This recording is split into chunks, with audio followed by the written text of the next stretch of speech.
인사합시다. 안녕하십니까? 네, 반갑습니다. 우리 2024년이죠. 2024년, 04년 4월 6일 토요일 날 감정평가사 1차 시험이 있었습니다. 감정평가사 1차 시험. 자, 감정평가사 시험은요, 공인중개사 시험과는 다르게 1차 과목이 총 몇 개 있냐면, 5과목이 있습니다. 공인영어를 빼더라도, 5과목이 있습니다. 1교시 때 민경원을 치고요. 2교시 때, 법회를 칩니다. 민경원 법회라고 암기하시면 돼요.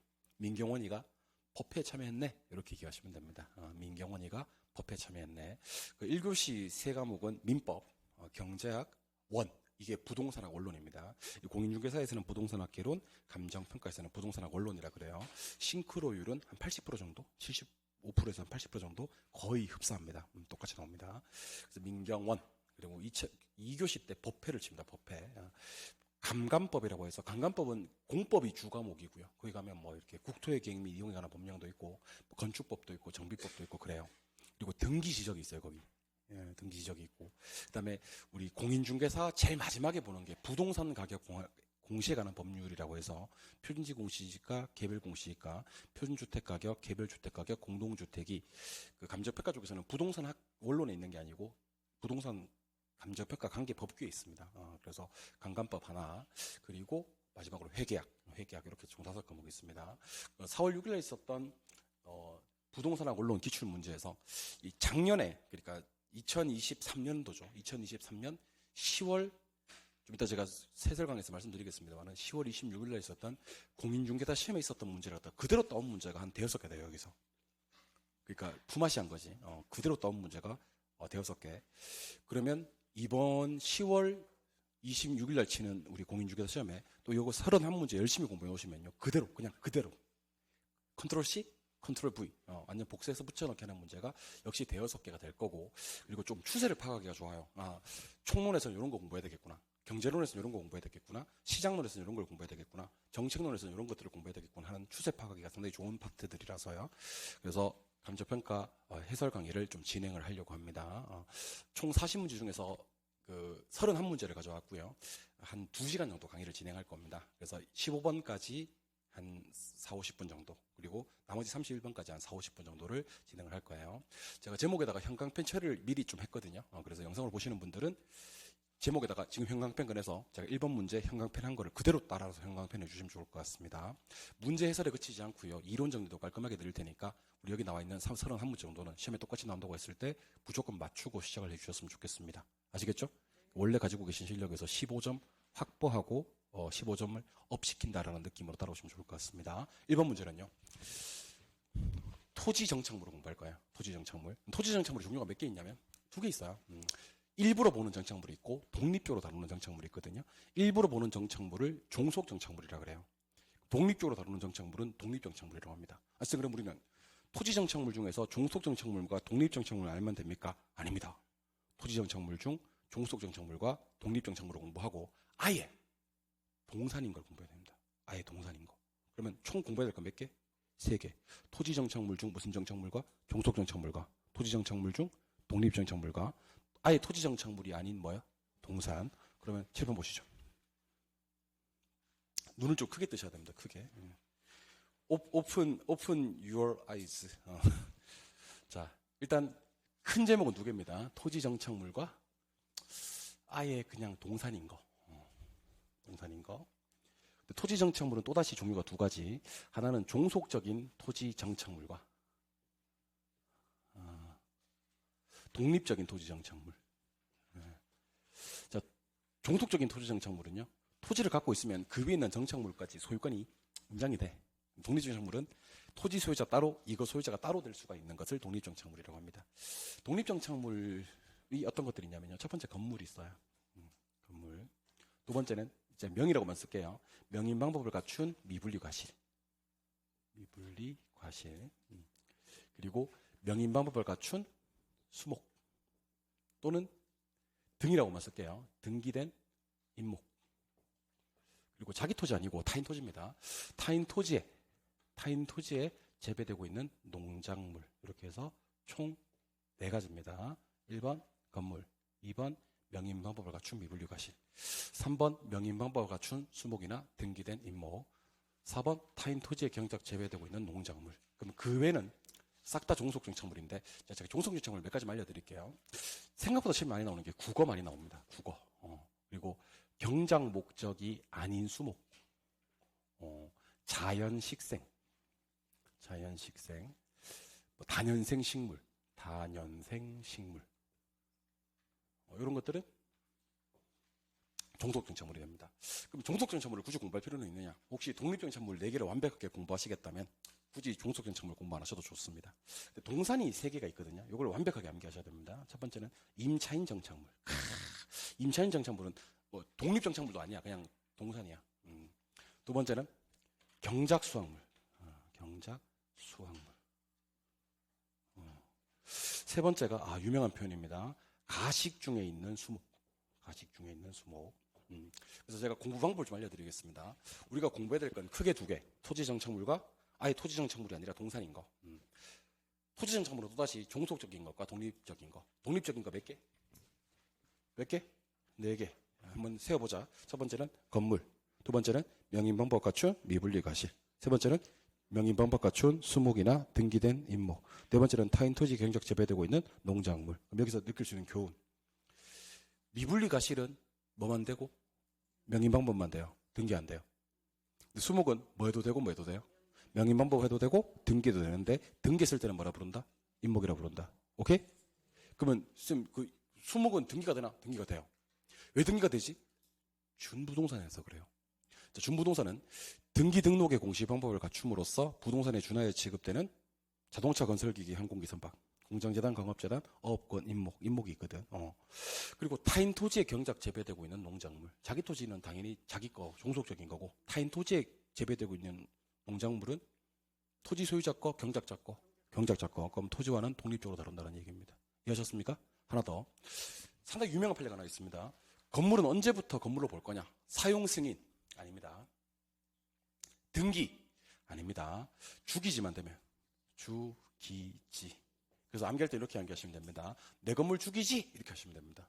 이거 내 건물인데 이거 정말 주기지? 이렇게 하시면 됩니다. 주벽, 기둥, 지붕만 완성이 되면 신축 중인 건물도 독립적으로 본다. 오케이? 그리고 암기할 때 동사는 이렇게 암기 한번 해봅시다. 암기 코드 하나 만들었어요. 여러분들 따라해보세요. 가, 수, 차, 동산. 자, 가수가 타고 다니는 차는 뭐다? 동산이다. 가수차는 동산이다. 가수차는 동산이다. 기억하시면 됩니다. 가수차가 뭐지? 아니, 그 가수차가 뭐냐고. 가식주의 수목. 수, 경작, 수확물. 그 다음에 임차인 정착물은 동산. 가수차는 동산이다. 가수차는 동산이다. 이렇게 기억하시면 됩니다. 1번 클리어된 거예요. 자, 보세요. 토지 정착물은 무엇과 무엇? 종속과 독립. 그리고 뭐요? 동산. 자, 그러면 문제에서는 이거 물었어요. 이거. 토지 정착물 중 일부로 다루는 거. 종속 정착물을 물었습니다. 근데 이상하게 종속 정착물 말고요. 일단 독립 정착물 찾아서 빼고 가수차, 동산 찾아서 빼면 이렇게 남아있는 게 종속 정착물이다. 뭐 4개 찾아서 빼고 독립 정착물 4개 찾아서 빼고 가수차 뭐 빼고 3개 찾아서 빼면 나머지가 종속이다. 이렇게 보시는 겁니다. 아시겠습니까? 그럼 우리 아예 토지 정착물이 아닌 가수차부터 빼볼까? 가수차부터. 여기 보니까 가식 중에 있는 수목이 있습니까? 이거 동산. 아예 정착물도 아니에요. 여기 보니까 경작 수확물 보이십니까? 이것도 동산. 일단 무엇과 무엇은 절대로 품으면 안 된다. 지금 기업과 비업은 절대로 품으면 안 된다. 일단 누구랑 누구는 답이 안 되는 거지. 1번하고 5번하고는 절대로 품으면 안 되는 거다. 맞죠? 근데 우리는 지금 뭘 찾아야 되니까? 일부를 찾아야 되니까 이번에는 토지 정착물은 맞는데 독립정착물로 다루는 걸 뺍시다. 독립정착물로 다루는 거. 일단 뭐 있었어요? 건물은 제가 세모에서 뺄 거예요. 이거는 뭐는 맞지만 토지정착물은 맞지만 일부가 아니라 독립이라서. 오케이? 그리고 여기 보니까 소유권 보존 등기된 임목이요. 이것도 토지와는 독립적으로 다루는 정착물이다. 그럼 왜 이렇게 남아있는 누구랑? 매년 경작 요력을 요하지 않는 단생식물이라든지 뭐는요? 국어. 요거 두 놈은 토지의 일부로 다루는 종속 정착물이다라고 보시면 됩니다. 답은 몇 번? 2번이 정답이 되는 그런 문제가 되겠네요. 그래서 앞으로 이렇게 공부하시는 거예요. 제가 기역 뭐예요? 니은 뭐예요? 디귿 뭐예요? 리을 뭐예요? 미음 뭐예요? 비음 뭐예요? 이렇게 물었을 때 여러분들이 토지정착물 중 종속, 토지정착물 중 독립, 동산 이렇게 하시든지 아니면 토지정착물 중 종속, 토지정착물 중 독립, 동산 이렇게 하시든지 아니면 종속정착물, 독립정착물, 동산 이렇게 하셔도 되는데 지금은 그냥 토지정착물 중 종속, 토지정착물 중 독립, 동산 이렇게 하시는 걸로 한번 해보죠. 자, 마음의 준비하시고 기역, 가식 중에 있는 수목은요? 동산. 니은요? 매년 경작의 노력을 요하지 않는 단연생 식물은요? 토지정착물 중 종속. 건물은요? 토지정착물 중 독립. 리을 소유권 보존 등기된 임목은요? 토지정착물 중 독립. 미음 국어는요? 토지정착물 중 종속. 비읍에 있는 경작수확물은요? 아예 동산. 이렇게 가수차는 동산, 가수가 타고 다니는 차는 동산 이렇게 이해하시면 됩니다. 아시겠죠? 답은 2번입니다. 2번. 토지 분류 및 용어에 대한 설명이다. 옳은 것을 모두 골라라 그랬습니다. 상당히 난이도 낮은 문제고 절대로 틀리시면 안 되는 문제예요. 갑니다. 자연적, 인위적, 행정적 조건에 따라서 자 중요한 말이 나옵니다. 가격 수준이 비슷한 1단의 토지라는 말이 나옵니다. 뭐가 비슷해요? 가격 수준. 가격 수준이 비슷한 1단의 토지는 뭐라 부릅니까? 획지로 부릅니다. 기억 맞다 틀렸다? 맞다. 기억이 맞는 순간 답이 될 수 있는 건 몇 번 아니면 몇 번? 1, 3, 5, 2번, 4번 탈락됩니다. 그리고 좀 조심하셔야 될 게 만든 표현이긴 한데 자 보세요. 용도상 불가분한 관계에 있는 두 필지 이상의 1단의 토지. 이런 땅도 있습니다. 이런 땅을 갖다 우리는 뭐라 부르냐면 1단지라고 불러요. 그래서 아무 생각 없이 문제 풀다 보면 어떤 문제가 생겨버리냐면요. 가격 수준이 비슷한 1단은 뭐고요? 획지고요. 용도상 불가분한 관계에 있는 두 필지 이상의 1단은 뭐예요? 1단지. 그래서 문제 나갑니다. 가격 수준이 비슷한 1단의 토지를 1단지라고 한다. OX. 다시 가격 수준이 못 들은 척 하지 말고 가격 수준이 비슷한 1단의 토지를 1단지라고 한다. X. 가격 수준이 비슷한 1단은 획지고요. 용도상 불가분한 관계에 있는 두 필지 이상 1단의 토지가 1단지예요. 1단지는 절대로 틀리지 마실 게 이거예요. 두 개를 하나로 보는 거. 몇 개를? 두 개를 하나로 보는 거. 두 개를 하나로 보는 평가 방법은 일괄평가예요. 두 개를 하나로 보는 평가 방법은 일괄평가고 두 개를 하나로 보는 땅이 있거든. 그 땅을 1단지라 그래요. 그래서 용도상 불가분한 관계에 있는 몇 필지 이상의 두 필지 이상의 1단의 토지 2가 1로 되는 땅은 1단지. 그리고 2를 1로 보는 평가 방법은 일괄평가. 가격 수준이 비슷한 1단은 1단지가 아니라 획지 이렇게 나뉘어진 겁니다. 아시겠죠? 어쨌든 기억은 맞아요. 니은 너무 많이 나오죠. 용도지역 잡으세요. 내에서 용도지역이 우리 3개 있거든요. 택지, 농지, 임지가 있어요. 택지, 농지, 임지 상호간에 전환되면 무슨 지고? 후보지고 지금처럼 택지, 농지, 임지 내에서 이 내에서가 핵심입니다. 바뀐 땅은 무슨지? 이행지가 됩니다. 오케이? 좋아요? 그럼 니은은 틀립니다. 니은이 틀리는 미안합니다. 니은은 볼 필요가 없었어요. 쪽팔려. 괜히 봤네. 하여튼 니은은 틀렸고요. 디귿 갑니다. 공지는요. 뭐 하면서요? 건축하면서요. 하면서 뭐 해놓은 땅? 남겨놓은. 맞습니다. 건축하면서 남겨놓은 땅을 뭐라 부른다? 공지. 그러면 기억 디귿을 품어야 됩니다. 그죠? 아직까지 답은요. 3번 아니면 5번입니다. 리을까지 봐야 됩니다. 갱지. 택지 등 다른 용도로 조성되기 이전 상태. 진짜 많이 나오는 땅입니다. 아직까지는 택지가 아니고 택지가 되기 이전에 자연 상태 그대로의 토지는 갱지가 아니라 소지라고 부릅니다. 무슨 지요? 소지라고 부릅니다. 그래서 이 문제 답은 리을은 틀립니다. 누구누구 맞다? 기역, 디귿 맞다. 정답은 몇 번? 3번이 되는 그런 문제가 됩니다. 잠깐 잘 한번 보세요. 이거 끝내실 겁니다. 오늘 이제 이후로는 공부하면 안 돼. 자, 보세요. 택지, 농지, 임지. 자, 갑니다. 상호간에 전환이 되고 있는 땅이 있고 내에서 전환이 되고 있는 땅이 있거든요. 상호간에 전환이 되고 있는 땅은 무슨지? 후보지고 내에서 전환이 되고 있는 땅은 이행지입니다. 그런데 후보지를 정의하는 용어가 하나 더 있습니다. 원래 용도가 뭔지는 안 밝혔어. 하지만 장차 택지가 될 것으로 예상되는 토지 이렇게 나오는 겁니다. 그럼 잘 봅시다. 지금은 택지인데 택지가 아닌데 앞으로 뭐가 될 것 같아? 택지가 될 것 같아. 그러면 현재 용도는 뭘로 봐야 되냐면 현재 용도는 농지나 임지로 봐야 되는 거야. 해석을 한다면 여러분 보세요. 지금 만약에 대통령이야. 근데 얘는 장차 대통령이 될 거야. 그러지 않잖아요. 벌써 대통령인데? 아니, 저는 개론 선생, 부동산학 선생이잖아, 그죠? 누가 나한테 저 사람은 나중에 장차 부동산학 선생이 될 거야. 그러지? 나는 벌써 부동산학 선생인데? 근데 부동산학 선생이 아닐 때는 제가 부동산 잘하는 거 보니까 장차 부동산학 선생이 될 거야. 이렇게 할 수 있다는 거지. 지금은 택지가 아닌데 장차 택지가 될 것으로 예상되는 땅은 후보지예요. 절대로 이행지가 아닙니다. 그래서 후보지를 표현하는 방법은 두 개. 택지 농지임지 상호간에 전환된다라는 말이 나와도 후보지고요. 현재 용도에서 장래 택지가 될 것으로 예상되는 토지 그래도 후보지가 되고요. 이행지를 표현하는 방법은 하나밖에 없습니다. 이행지를 표현하는 방법은 택지 농지임지 뭐요? 내에서라고 기억하시는 겁니다. 됐습니까? 그리고 한 번 더 합시다. 설마 모르는 사람이 있겠습니까만은. 획지, 벌설스, 1단지. 가격 수준이 비슷한 1단의 토지는 획지고 용도상 불가분한 관계에 있는 두 필지 이상의 1단의 토지는 1단지가 되는 겁니다. 설마 틀린 사람 없겠지. 그리고 여기다가 잘 들어요. 건물이라고 할게요. 건물. 자, 건물이 없는 땅이 있고요. 건물이 있는 땅이 있고요. 건물 짓고 남은 땅이 있습니다. 틀리면 큰일 납니다. 건물이 없는 땅은 나지라고 합니다. 맞아요? 건물이 있는 땅은요?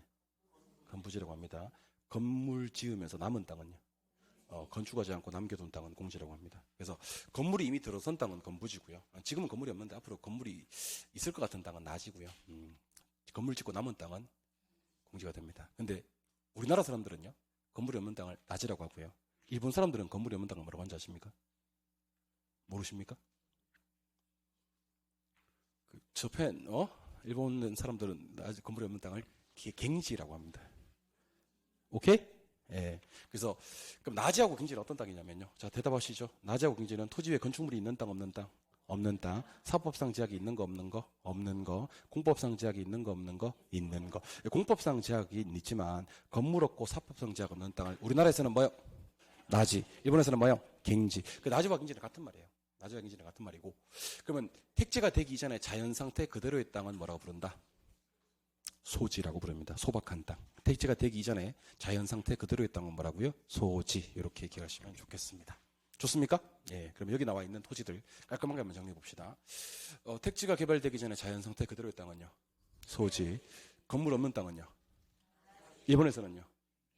나지 갱지는 건물도 없지만 뭐도 없어요? 사법상 제약도 없어요. 뭐는 있어요? 건물이 있는 땅은요? 건물 짓고 남은 땅은요? 가격 수준이 비슷한 1단의 토지는요? 획지. 용도상 불가분한 관계에 있는 두 필지 이상의 1단의 토지는요? 택지 농지임지 상호간에 바뀌는 거는요? 후보지. 택지 농지임지 내에서 바뀌는 거는요? 현재 용도에서 장차 택지가 될 것으로 예상되는 토지는요? 후보지가 됩니다. 하나만 더 할게요. 하나만. 우리 나중에 뒤에 가시면 표준지 공시지가라는 걸 배우시게 되거든요. 표준지 공시지가. 자, 표준지 공시지가는요. 이 땅 위에 건물이 있는 경우가 훨씬 많습니다. 건물이 있는 경우가. 하지만 표준지 공시지가를 평가할 때는요. 건물이 있어도 나지를 상정해서 평가합니다. 뭐를 상정한다고요? 나지 상정. 그럼 대답합시다. 표준지 공시지가 위에 건물이 있는 경우가 많다고 없는 경우가 많다고? 있는 경우가 훨씬 많다고. 하지만 뭐를 상정한다? 나지를 상정한다. 그럼 건물이 있어도 건물이 있다면 없다면? 없다면 합니다. 사법상 제약이 있다 하더라도 사법상 제약이 없다면 합니다. 공법상 제약은 안 받을 수가 없어. 공법상 제약은 있다면. 표준지 평가할 때는요. 건물이 있는 걸로 없는 걸로? 없는 걸로. 사법상 제약이 없는 걸로. 공법상 제약이 있는 걸로. 그래서 표준지 공시지가 평가할 때 뭘로 평가한다? 나지로 평가한다. 갱지로 평가한다. 이렇게 얘기하시면 좋을 것 같습니다. 이해하셨습니까? 이번에는 요거.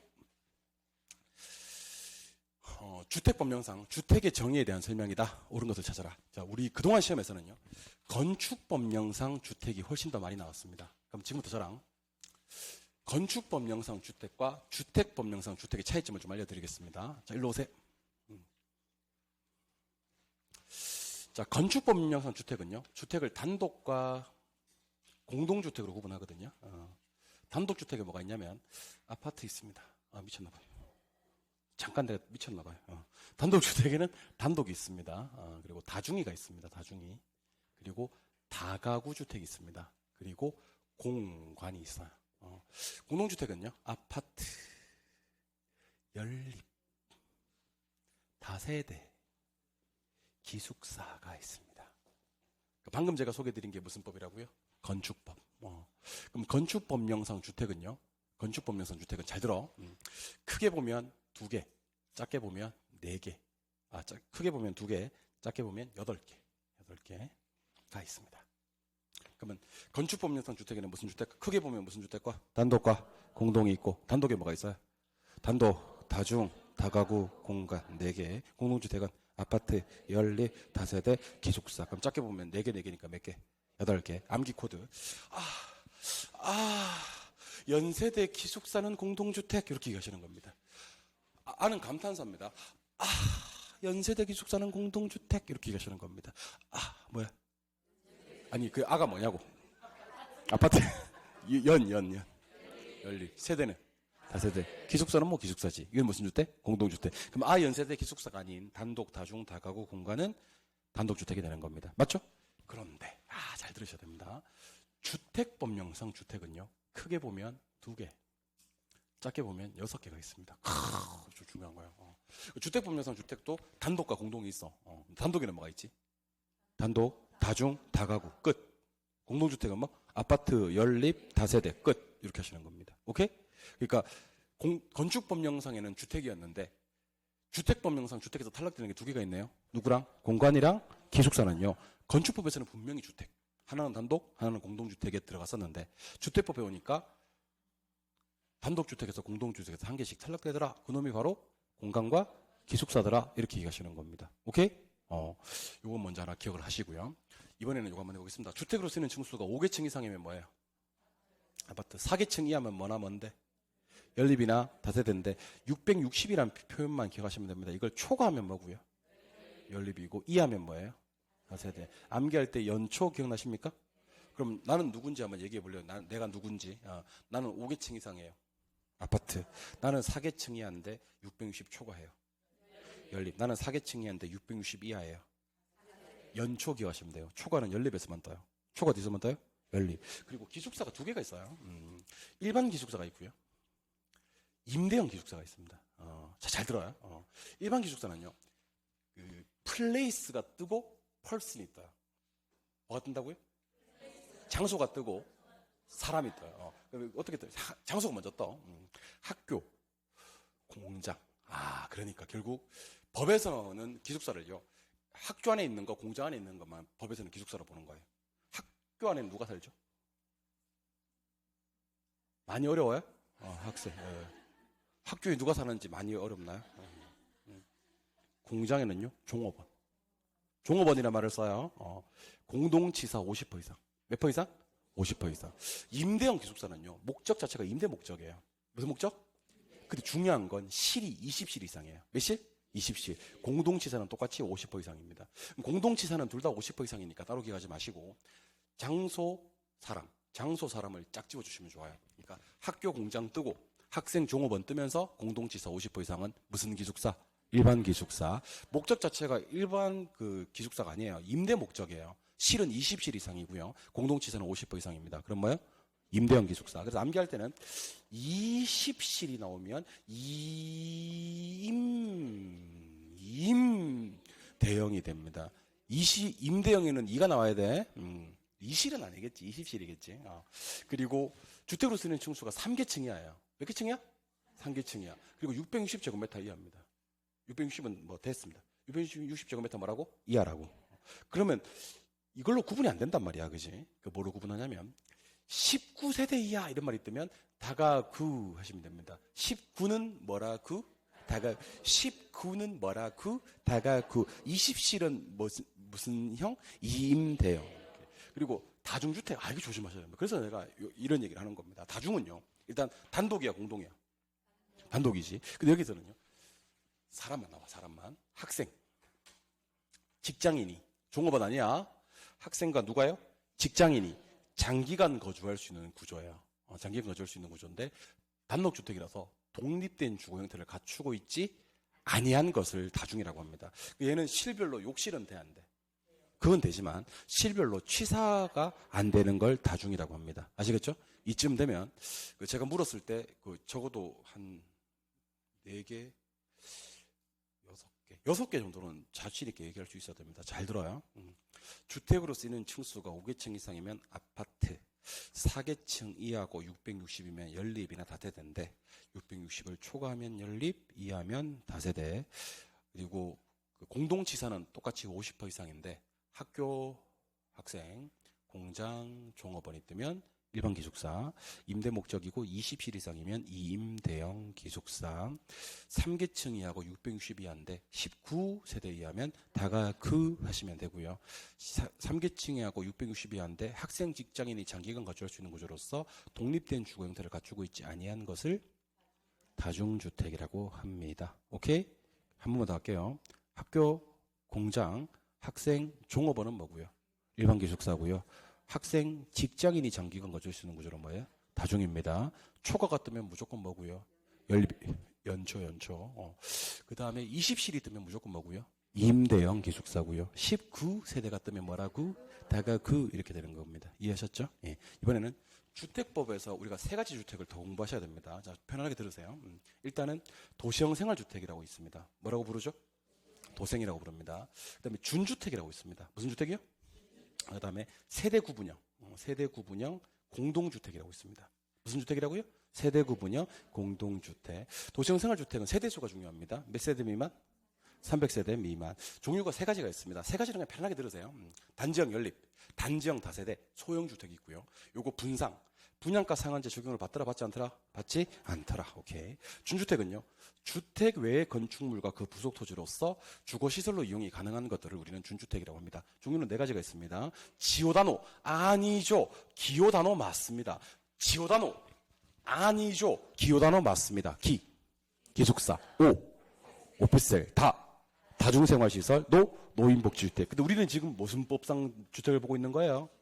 주택법상 주택을 보고 있는 거예요. 자, 그럼 대답합시다. 아까 얘기했던 뭐라는 놈은, 기숙사라는 놈은 건축법령상은 주택 맞습니까? 주택 중에서 무슨 주택입니까? 공동주택입니다. 주택법상은 주택이 아니고 뭘로 봐버리겠다? 준주택으로 봐버리겠다. 그리고 저 뒤에 가시면 우리가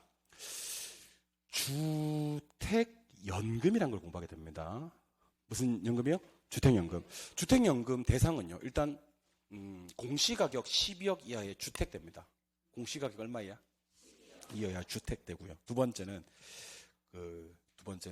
주택으로 쓰이는 면적이 2분의 1 이상인 복합용도의 주택이 됩니다.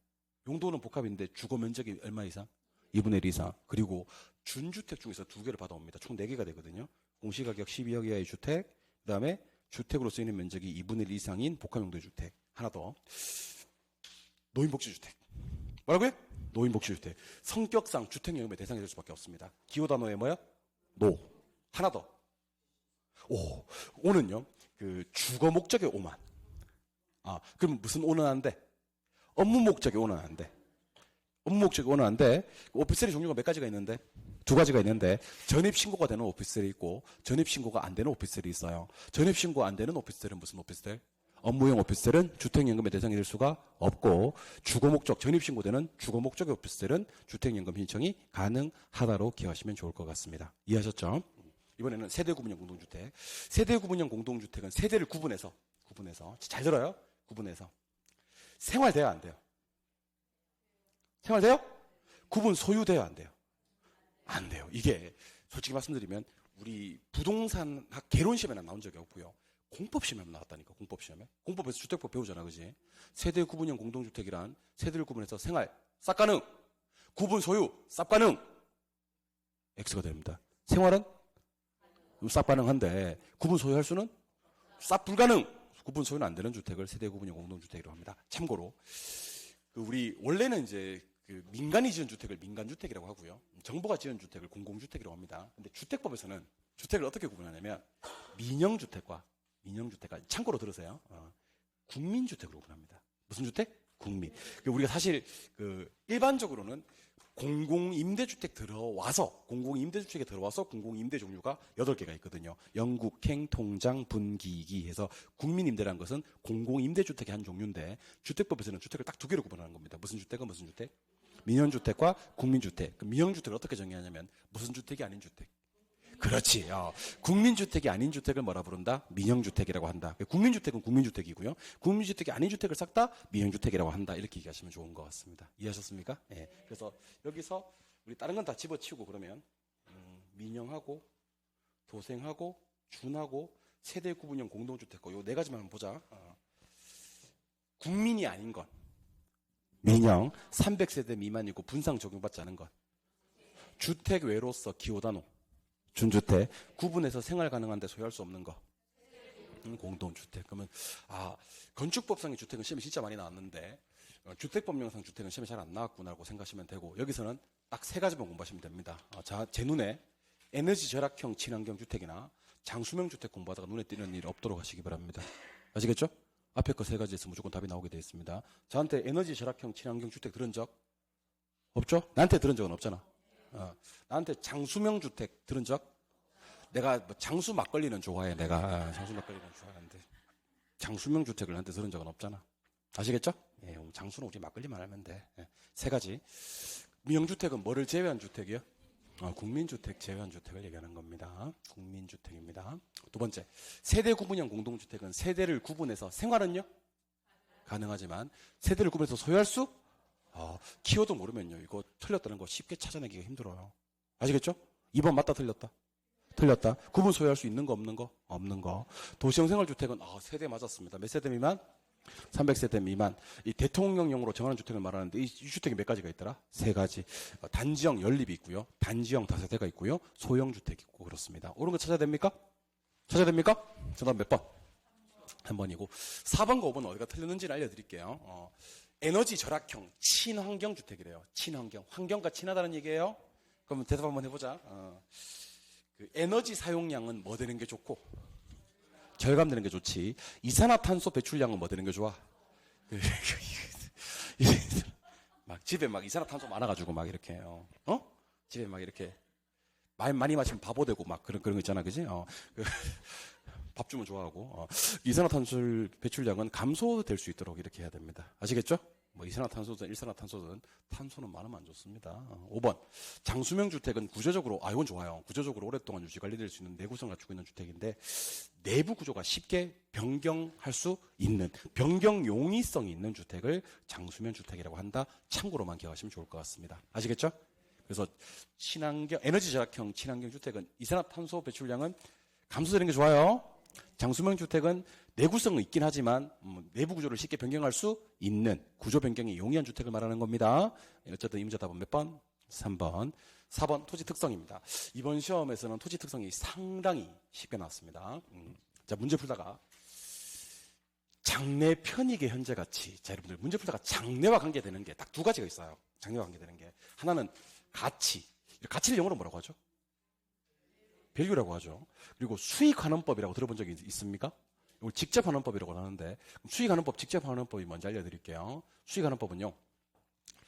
장래 순수익이나 장래 미래 현금 흐름을 미래 환원 할인해서 가액구하는 방법. 한 번 더. 장래 순수익이나 미래 현금 흐름을 환원하거나 할인해서 가액구하는 방법을 수익환원법, 직접환원법이라고 합니다. 자, 문제 풀다가 장래가 떠요. 장래. 자, 잘 보세요.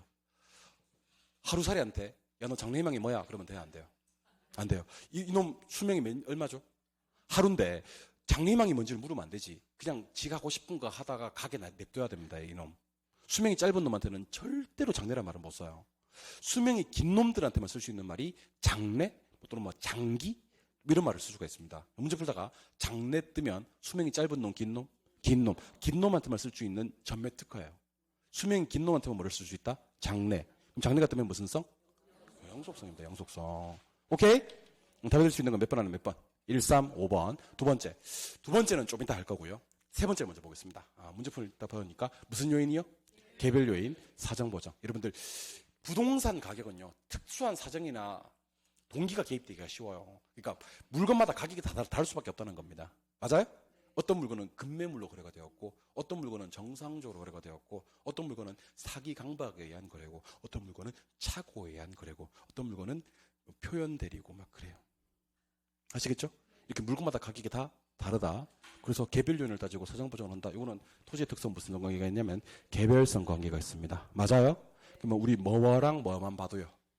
기역과 디귿만 봐도 무슨 정답 몇 번? 1번이 되고. 잠깐만. 원가 방식 평가를 어렵게 한다. 여러분들 누구한테는요? 토지한테는요.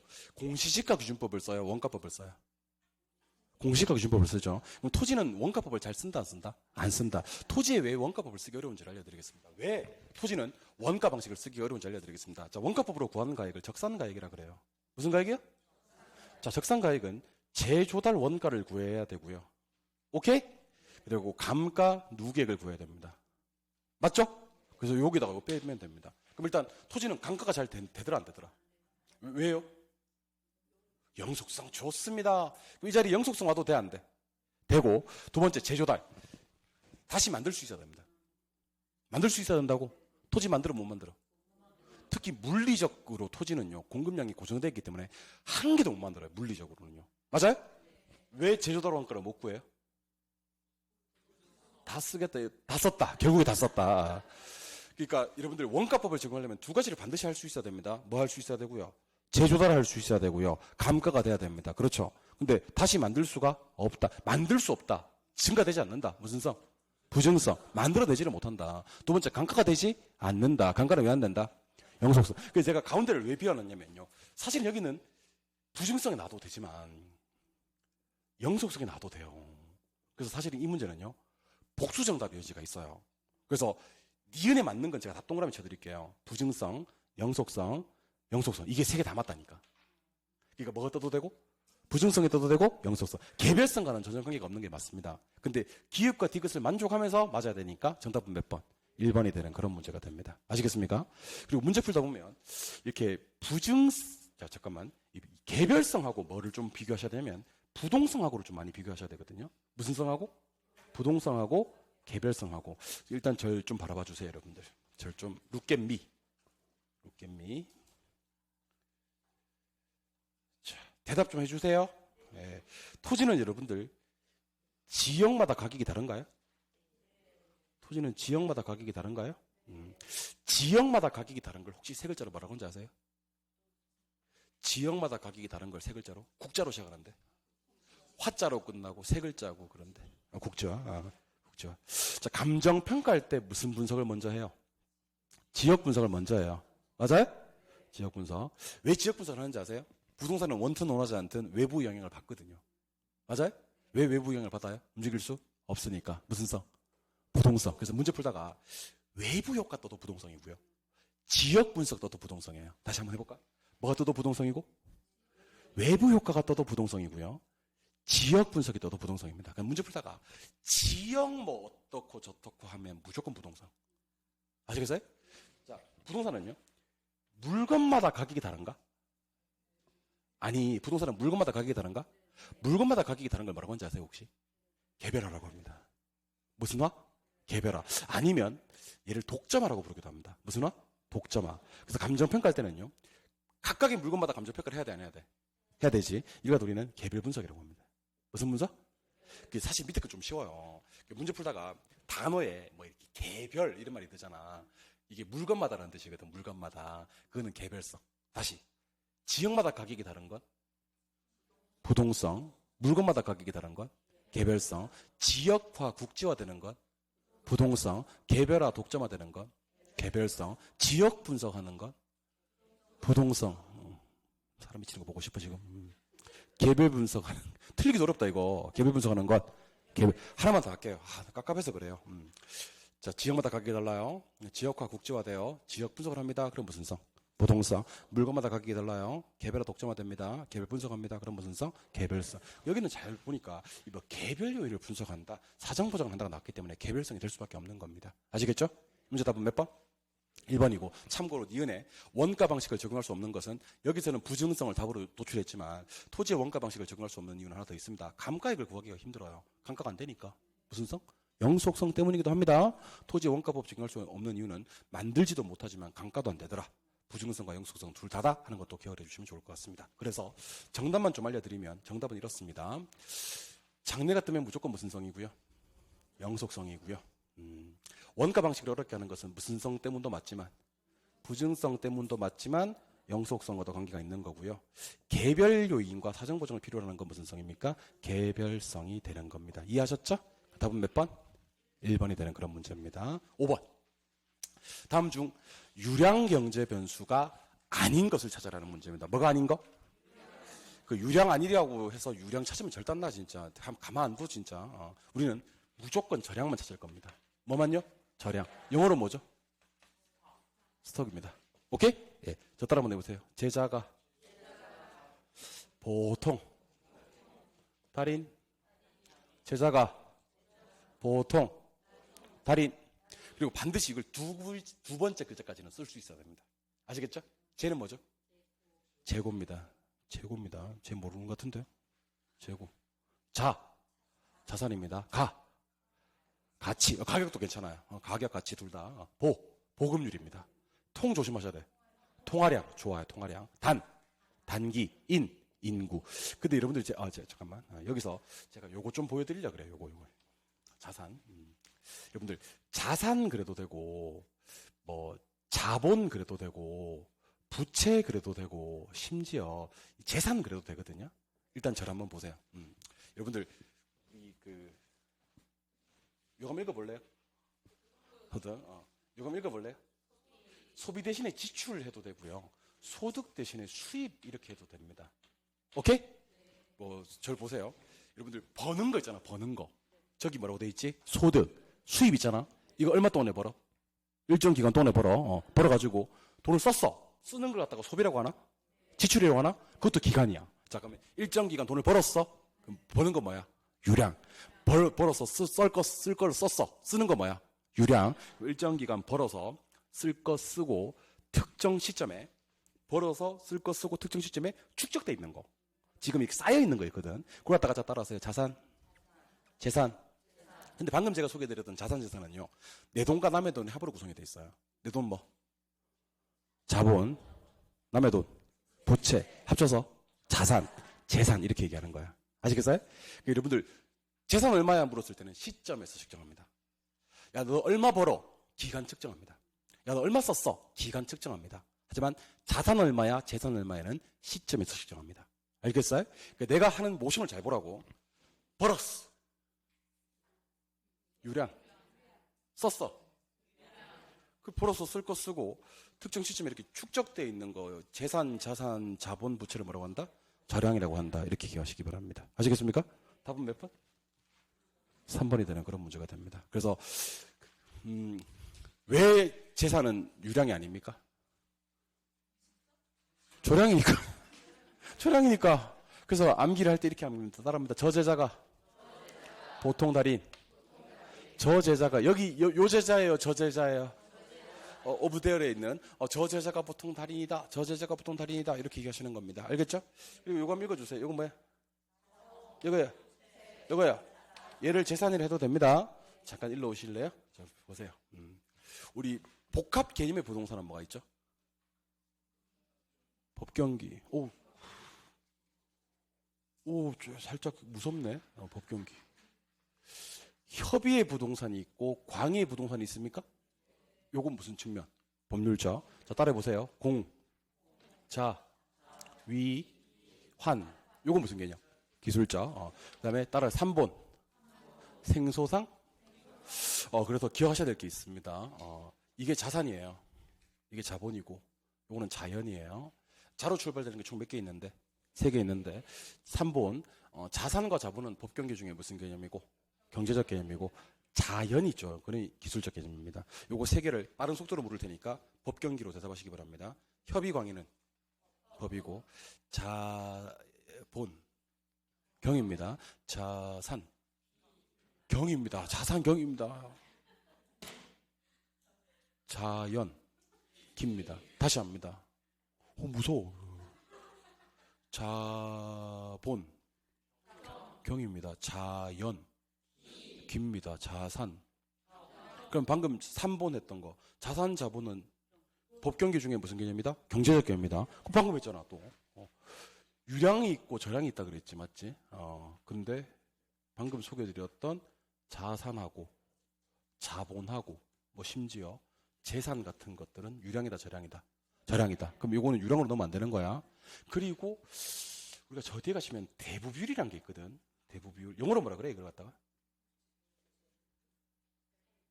다 쓰겠다 이러다가 LTV라 그래요. 좀 이따가 뒤가 나와. 대부 비율을 시험에서는 대출 비율 그리기도 하고요. 융자 비율 그리기도 하고요. 저당 비율 그리기도 하고요. 담보 인정 비율이라고 하기도 하거든. 이거는요. 공식이 어떻게 되는지 아세요? 전체 부동산의 값어치 중에서 부채예요. 뭐라고요? 전체 부동산의 값어치 중에서 부채. 이걸 갖다 우리는 자산이라고 하기도 해요. 왜냐면 자산이 내 돈 남의 돈 다 합친 거거든. 전체 자산 중에 부채는 무슨 비율이고? 대부 비율이고. 부채 비율이라는 게 있습니다. 무슨 비율이요? 부채 비율.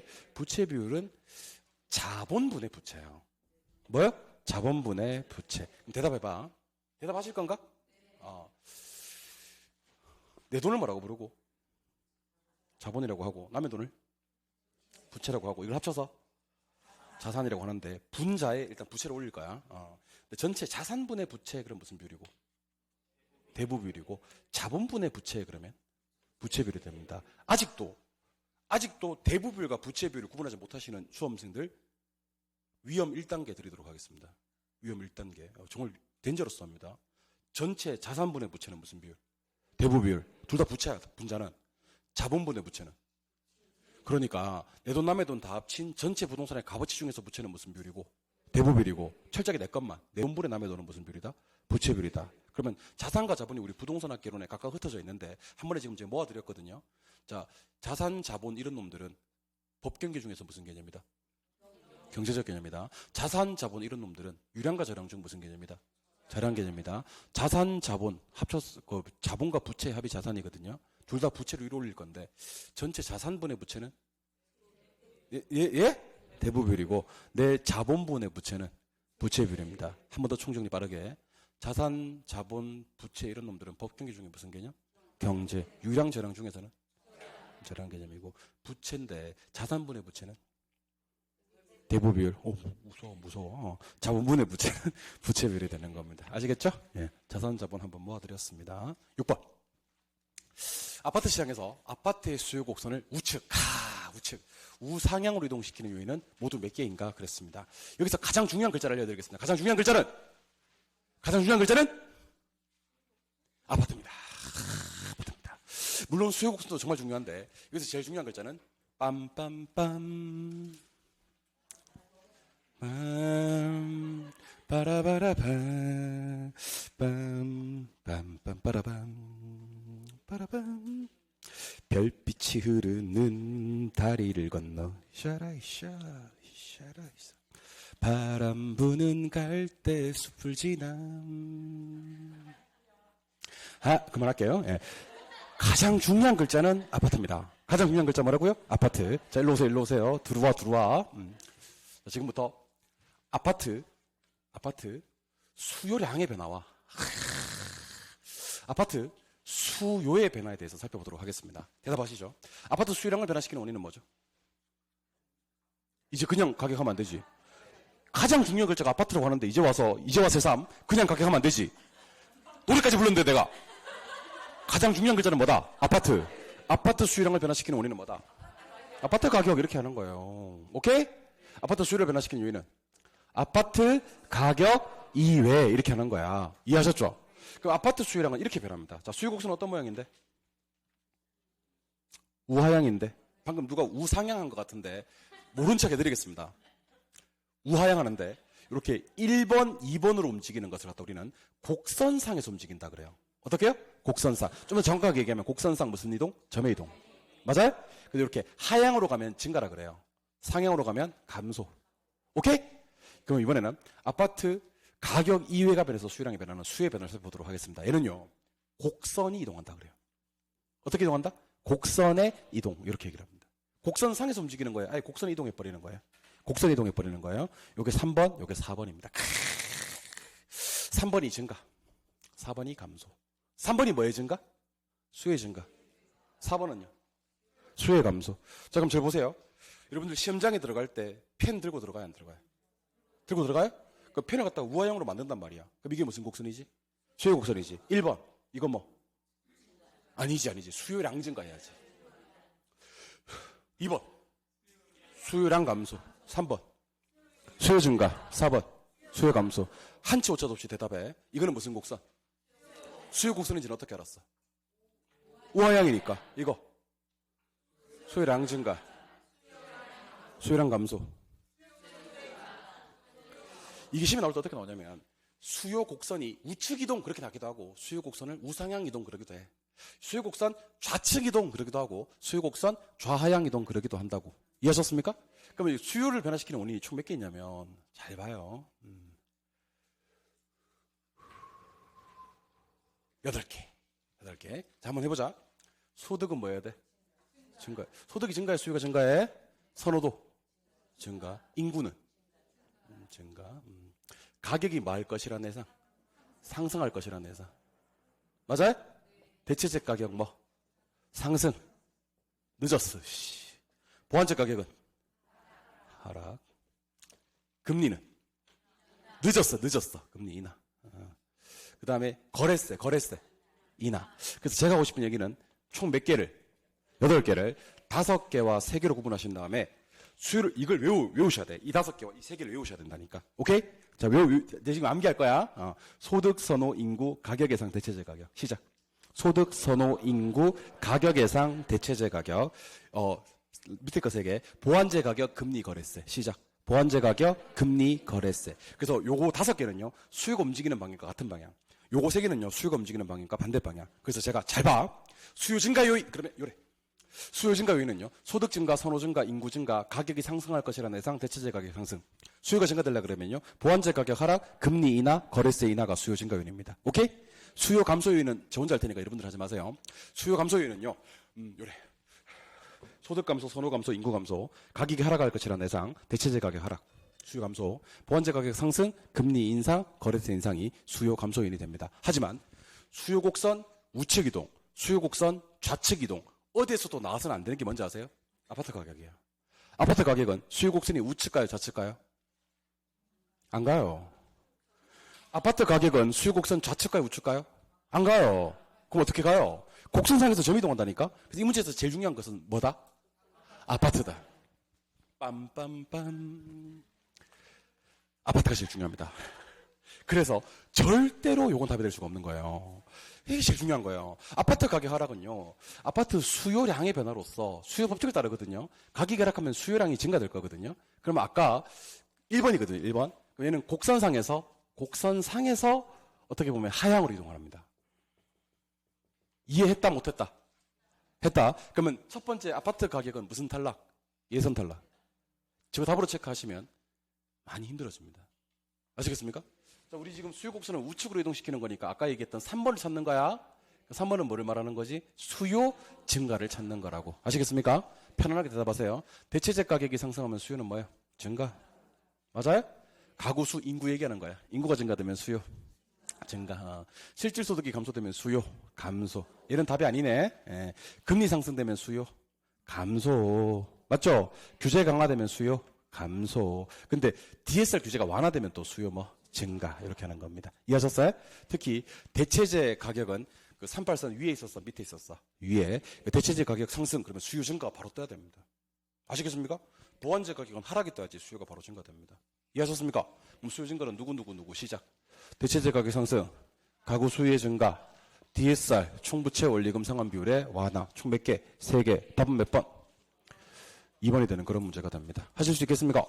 좋습니다. 요거 4개 체크하시고 위에 아파트 가격 하락 저런 거 체크해 놓으시면 정말 답 없습니다. 이거 아파트 가격 하락을 체크하신 분들은요. 1번, 2번과 3번, 4번의 구분이 안 된 거예요. 아파트 가격과 아파트 가격 이외의 구분이 안 된 거예요. 곡선상의 점 이동과 곡선 자체 이동이 안 된 겁니다. 유감입니다. 쏘쏘리 합니다. 진짜. 7번으로 갑니다. 아파트 시장의 균형 가격과 균형 거래량에 대한 설명이다. 옳지 않은 것을 찾아라. 그랬습니다. 자, 여러분들 크다면이 나왔을 때는 큰 것만 보는 거 아셔요? 수요 증가폭이 공급 증가폭보다 크대요. 그럼 누구만 봐요? 수요 증가만 봐요? 수요가 증가되면 가격은 뭐하고? 너무 쉽게 나왔어요. 너무. 가격은 상승하고 양은 많다? 증가된다. 너무 쉽게 나왔습니다. 수요 증가가 공급 감소폭보다 크면, 공급 증가폭보다 크면 수요 증가만 보고 대답하시면 돼요. 수요 증가는 가격 상승에 양 증가. 답은 몇 번? 1번. 끝. 오케이? 옳지 않은 걸 찾아야 되니까. 2번부터 균형 상태인 시장에서 자 갑시다 여러분들. 건축 원자재 가격이 상승한다. 자, 건축 원자재 가격의 상승은 뭐를 가져오냐면 수요는 전혀 관계가 없어요. 공급이 감소됩니다. 맞아요? 그럼 귀해졌어 지금? 가격은 뭐하고? 상승. 감소니까 양은 뭐한다? 감소. 맞고요. 완탄 하나 나왔고요. 완비. 내 10 나온다 그랬지 이거. 자, 완탄일 때는 뭐가 증가해도 수요가 증가해도 가격은 뭐하고? 불변하고 양만 뭐한다? 증가된다. 맞는 표현이지? 완비는 기울기 뭐? 수직. 수직일 때는 수요가 증가되고 나발이고 가격은 뭐하겠지만 상승하겠지만 양은 뭐한다? 불변. 변하지 않는다. 이렇게 하는 겁니다. 다시 완탄일 때는 뭐 불변? 가격 불변. 완비일 때는 뭐 불변? 양 불변. 진짜 많이 했었습니다. 5번. 공급의 감소폭이 수요의 감소폭보다 크다. 뭐만 보시오? 공급의 감소만 보시오. 그러면 지금 인기 있어. 공급 감소는 흔해졌어? 귀해졌어? 귀해졌지. 가격은 뭐하고? 상승하고. 양은 뭐한다? 하다 보니까 몇 번과 몇 번이 똑같은 지문이 되어버렸냐면요. 2번하고 5번이 같은 지문이 되어버렸습니다. 그 답이 똑같아야 됩니다. 자, 보세요. 건축 원자재 가격이 뭐하면? 상승하면. 공급이 뭐하면? 감소할 거고. 공급이 감소되면 가격은 뭐하고? 상승, 양은 감소. 여기는 문제는 좀 달라졌는데 공급의 감소가 수요의 감소보다 크다 그랬잖아. 그지? 이것도 큰 것만 보는 거 아니야. 그러면 이 문제랑 똑같다고. 공급이 감소되면 이것만 보면 되니까 가격은 뭐하고? 상승하고 양은 감소된다고 보는 겁니다. 아시겠습니까? 지금 얘가 1번에 있어서 그렇지 밑에다 박아놓고 문제 내면요. 여기서도 많은 분들이 틀리고 막 그렇습니다. 아시겠어요? 크다면 나왔을 때 큰 것만 본다. 완탄일 때는 가격 불변, 완비일 때는 양 불변. 완벽하게 정리하셔야 됩니다. 8번 문제. 부동산의 수요와 공급이 부동산 수요와 공급에 관한 설명이다. 옳지 않은 것을 찾아라 그랬습니다. 자, 저를 한번 보세요. 여러분들 요거는 작년 시험에 또 떴고 올해 시험에 또 뜰 거예요. 반드시 뜹니다. 자, 잘 보시고 수요가 증가됩니다. 천천히 대답하세요. 천천히. 수요가 증가되면 가격은 어떻게 돼요? 상승해요? 양은요? 수요가 증가되면 가격은 뭐하고? 상승하고 양은 증가됩니다. 그게 중요한 게 아니고 공급이 탄력적일 때가 있어요. 절 보세요. 공급이 탄력적일 때가 있고 공급이 비탄력적일 때가 있는데 공급의 가격 탄력성은 뭐랑 비교하죠? 1과 비교하죠. 그럼 공급의 탄력성이 1보다 뭐하면 크면 뭐하고 탄력이고 공급의 가격 탄력성이 1보다 작으면 뭐하는데 비탄력적인데 시험에서는 이렇게 안 나오고 그냥 이렇게 나와버립니다. 공급의 가격 탄력성이 클수록 뭐지? 탄력. 공급의 가격 탄력성이 작을수록 뭐지? 비탄력. 탄력적이면 비탄력적이면 탄력적이면 기울기가 뭐하기 때문에 만만하기 때문에 가격은 더 크게 변하고 더 작게 변하고 양이 더 많이 변합니다. 이해하셨습니까? 비탄력적일 때는 기울기가 급해지니까 뭐지니까? 급해지니까 가격은 더 크게 변하고 맞아요? 양은 더 적게 변합니다. 이 공급 곡선이 요럴 때하고를 비교해달라는 겁니다. 공급 곡선이 이렇게 완만하면요 가격 변동폭은 크고 작고 양의 변동폭이 크다. 근데 공급 곡선이 비탄력적이면 아니 가격 변동폭은 뭐하고 크고 이 옆에 양의 변동폭은 뭐하다? 작다. 그래서 저 따라 한번 해보세요. 수요 변화 시 공급의 탄력성이 클수록 가격은 작게 양은 많이. 수요 변화 시 공급의 탄력성이 작을수록은 비탄력적이야. 가격은 크게 변하고 작게 변하고 크게 양은 작게. 그래서 요 5번 지문을 외우세요. 지금 제가 5번 지문 풀어드릴 건데 5번 지문을 외워. 아시겠어요? 5번 지문. 자, 5번 한번 가보자. 뭐 변화 시 수요 변화 시 무엇의 탄력성이 공급의 가격 탄력성이 작을수록. 자, 공급의 가격 탄력성 1과 비교하는 거 알고 계시죠? 작으면 뭐예요? 비탄력. 맞아요? 비탄력적이면 가격 변동폭은 뭐하지만 크지만 이상한 소리 하지 말고 비탄력적이잖아. 가격 변동폭은 뭐하지만 크지만 양의 변동폭은 뭐하다? 작다. 비탄력적일 때는 기울기 급해지잖아. 가격 변동폭은 뭐하지만 크지만 양의 변동폭은 뭐하다? 작다. 이렇게 하는 겁니다. 한 번 더. 다시 합니다. 공급의 가격 탄력성이 작을수록 기울기가 뭐해지기 때문에 가파르기 때문에 가격 변동폭은 뭐하지만 크지만 양의 변동폭은 뭐하다? 작다. 5번 맞는 답으로 고쳐서 읽어주시기 바랍니다. 5번 맞는 답으로 고쳐서 시작. 공급의 가격 탄력성이 작을수록 수요 변화 시 균형 가격의 변동폭은 크지만 균형 거래량의 변동폭은 작다. 왜 그렇죠? 공급의 가격 탄력성이 작다는 얘기는 뭐보다 작다는 얘기? 1보다 작다는 얘기. 1보다 작으면 뭐고? 비탄력. 비탄력이면 기울기가 많기 때문에 가파르기 때문에 가격 변동폭은 많지만 크지만 그렇지. 양의 변동폭은 많다. 작다. 이렇게 하는 겁니다. 5번 외우셔야 됩니다. 이거 우리 시험에 나옵니다. 아시겠어요? 후회하지 마. 나중에 진짜 나왔네. 나는 설마 했지 안 나올 줄 알았지 하다가 걸려봐 진짜. 9번 서비스 문제였습니다. 계산 문제 중에서 가장 쉬운 계산 문제가 나왔었어요. 정보 현재 가치입니다. 자, 따라하세요. 빼, 안, 나, 는만 하면 돼. 왜? 1년이라서. 몇 년? 1년. 그럼 뺍시다. 일단 계산기 꺼내. 계산기 꺼내서 AC 눌러. AC 눌렀어요? 눌렀으면 첫 번째 5억 5천만 원. 5억 5천만 원.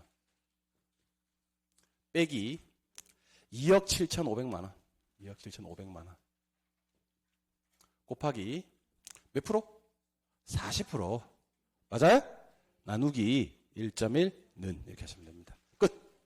AC 5억 5천만 원 빼기 2억 7천5백만 원 곱하기 40% 나누기 1.1는 때리면 빼, 안, 나, 는이 되는 겁니다. 만약에 이게 2년짜리였을 때는 어떻게 해야 됩니까? 빼, 안, 나, 는 했었어야 되는데 1년짜리라서 빼, 안, 나, 는 하시면 됩니다. 정보의 현재 가치였습니다. 난이도 최하짜리 계산 문제. 틀리시면 큰일 나는 문제. 두고두고 안타까운 문제. 정보 현재가 틀리시는 분들 유감스럽습니다. 정보 현재 가치는 어떻게 구한다? 빼, 안, 나, 는으로 구합니다. 한 번 더 시작. 빼, 안, 나, 는으로 구합니다. 하실 수 있겠습니까? 좋아요? 좋아요. 10번. 외부 효과입니다. 여러분들 아까 이런 얘기 한 적이 있는데, 외부 효과와 지역 분석입니다. 외부 효과가 무슨 분석? 지역 분석. 몇 가지만 더 할게요. 따라해보세요. 임장활동. 따라해봐. 임장활동. 하나만 더 할게. 국지화. 여러분들 외부 요인이 나에게 주는 영향을 뭐라 그래요? 외부 효과. 그래서 감정평가할 때 외부를 분석하는 작업을 뭐라 그래요? 지역 분석. 부동산 움직여 안 움직여? 사람이 움직여야 되겠네? 그랬다 뭐라고 한다? 임장활동. 그리고 부동산은 지역마다 시장 형성되는데 그걸 갖다 뭐라고 한다? 국지화. 그래서 나중에 뒤에 가시면 뭐도 하나 나올 거냐면 경제적 감가라는 게 하나 나올 거예요. 경제적 감가가 정확하게 얘기하면 외부 효과 중에서 부의 외부 효과야. 외부 요인이 좋아 안 좋아? 안 좋은. 부의 외부 효과 때문에 내 부동산 가격이 떨어지는 거 외부 효과 관련되는 거니까 부동산 관련이 있어요. 그래서 여러분들 지금 소개드리고 있는 외부 효과, 지역 분석, 임장활동, 국지화 뜨면 토지의 특성 무슨 성 관계가 된다? 부동성입니다. 우리 아까 영속성 했던 거 기억나나? 개별성 했던 거 기억나나? 부증성 했던 거 기억나나? 그래서 사실은 토지 특성이 한 문제가 아니고 두 문제, 뒤에 거가 합치면 세 문제가 나왔어요. 토지 특성만. 그래서 이거는 일단 무슨 성 관계가 된다? 부동성. 근데 하나 더 있어요. 그 외부 효과가 생기는 이유는 인접성 때문이기도 해요. 무슨 성? 인접성. 그래서 외부 효과는 부동성 아니면 인접성이야. 부동성 아니면 인접성. 아시겠어요? 그럼 답이 될 수 있는 건 몇 번 안에 몇 번? 1번, 2번, 3번인데. 자, 이거는 참고로 들으세요. 이거는 원래 경제학을, 평가사들은 경제학을 배우거든요. 경제학에서 나오는 단어인데, 부동산 시장 참여자가 자신들의 행동이 초래하는 외부 효과를 의사결정에서 뭐 하도록? 감안하도록 만드는 과정을 뭐라 부르느냐 하는 문제인데, 저를 한번 보실래요? 여러분들, 공장에서 그 폐수를 유발시키면 정부가 그걸 발견하게 되면 나는 뭐 먹어요? 영업정지를 먹거나, 환경오염금을 부과받거나, 조세를 부과받거나 그렇게 되겠지. 그럼 그게 무서워서 부의 비효과 배출을 많이 하려고 한다, 안 한다? 안 한다. 이걸 갖다가 감안하게 만들어요. 내가 이거 배출하면 절대 날 것 같은데 이걸 갖다가 우리는 외부 효과의 내부화라 그래요.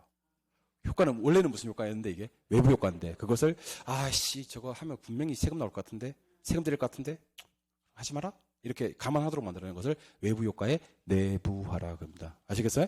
내부화는 몇 번? 2번이 됩니다. 답은 2번이 되는 그런 문제가 됩니다. 아시겠어요? 예. 혹시 몰라서 이거는 근데 만약에 시험에 나오면 우리만 맞추는 거야. 외부 효과를 감안하도록 한다. 감안이란 말만 뜨면 무슨 내부화 기억하시면 됩니다. 아시겠습니까? 유동화 아니야. 유동화는 저당 유동화야. 외부 효과 유동화 아니야. 내부화야, 내부화. 답은 몇 번? 2번. 조금 쉬셨다가 11번부터 가도록 할게요. 쉬겠습니다.